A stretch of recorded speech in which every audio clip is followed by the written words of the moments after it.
Eddwaliro ly'e Kawolo lisangibwa ku Mwasanjala agenda ejjinja okuva e Kampala akabanga Kinyana Mpindi okuva mu kabuga ak'Erugazi. Eddwaliro lino limanyiddwa nnyo ng'eriwa abantu obujjanjabi okusingira ddala ababeera bafunye obubenje ku luguudo luno ng'abalwadde bangi balyettanira nnyo okuviira ddala e Mukono, Naggalama, Kayunga n'Ejjinja. Eddwaliro lino lyazimbibwa mu mwaka gwa 1969 okusobola okuwa obujjanjabi abantu mu kitundu kino n'okweyongerayo okutuuka e Buikwe n'ebizinga byonna ebiriraanyeewo. Newankubadde nga kaakano eddwaliro lino liri mu mbeera mbi, abalwadde bakyeyiwayo mu bungi ddala. Eddwaliro lino lirina okusoomoozebwa kungi ddala gamba nga eddagala eritamala entakera, obutabeera n'amazzi aga taapu, abasawo abatono ddala n'ebirala bingi. Bino byonna bifuuse emiziziko eri obuweereza mu kifo kino anti bo abalwadde tebakimanyi nti ebikozesebwa tebimala, ye ate olwo bakikolere ki?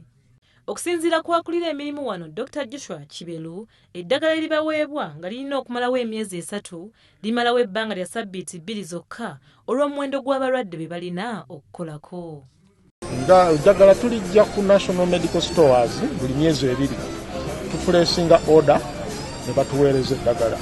Kati ng'ebintu byonna bwe bitambula mu nsi wabeerawo eritabaayo nabo nga tebaliri, naye libeera liriyo balireeta. Ng'era bwe mulabye olwaleero tufunye eddagala loole yiri wali batikkula, naye obuzibu nti oluusi ebisinga ebimu tebibaayo nga supplies bwe zibeera mu okudabi okumatiza eggwanga lyonna si kyangu. Bo bamaama abasinga obungi wano bafuna eddagala nga bamaze n'okuzaala anti lituuka kikeerezi. Eddagala eryogerwako wano kuliko erya puleesa erikoma ku musaayi okufuluma mu bungi n'eddala. Abalwadde bategeezezza nti emirundi mingi eddagala lino baligula mu bulwaliro e Mukono n'Ejjinja okubeezaawo obulamu bwabwe. Now the challenges, as you ask me, as for now we don't have drugs, essential drugs like malaria drugs, these giving sets, IV fluids, some of the IV fluids are totally out, cotton wool, gauze, so we have a shortage. Eddagala tulina mu ddwaliro ly'e Kawolo buli kimu kyakugula kabe panado. Abasawo mwebali naye tebalinaamu ddagala. Okusoomoozebwa ng'obutabeera n'amazzi gamala ekintu ekiteeka obuyonjo bw'ekifo kino mu mbeera embi anti ng'obuyumba obukyamirwamu bukyafu bya nsusso.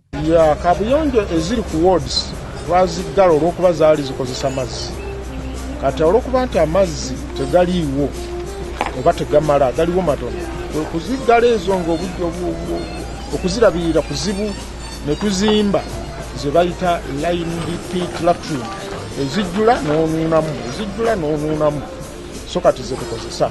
Naye tumanyi bulungi nti mu design gye mutaddewo Ministry of Health gyetaddewo bagenda kuzimba kuleeta n'amazzi agali solar driven kiyambe kukendeeza ku bbiiru y'amazzi. Ekimu ku bisinga okweraliikiriza abalwadde n'abasawo wano y'ensiko eyeetoolodde eddwaliro lino. Abalwadde bagamba nti emirundi mingi bakubye emisota egiva mu bisaalu bino, newankubadde nga kiri kityo yo kampuni yaweebwa omulimu gw'okulongoosa wano yeesuulirayo gwa Naggamba okukikola. Wabula abalwadde basiima abasawo abali mu kifo kino abatono ddala kubanga omulimu gwe bakola gwa ttendo nnyo okusinziira ku muwendo gwabwe ko n'ogw'abalwadde. Dr. Kiberu waneera waweeredde essuubi nti gavumenti erina enteekateeka y'okulongoosa eddwaliro lino nga bagenda kuzimba ebizimbe ebiggya era ng'omulimu guno gusuubirwa okutandika mu mwezi ogw'Omwenda omwaka guno. Mu bizimbe ebisuubirwa kuliko waadi z'abalwadde empya awatuukirwa abalwadde, okugaziya eggwanika ko n'enju ez'abasawo n'abakozi abalala bonna.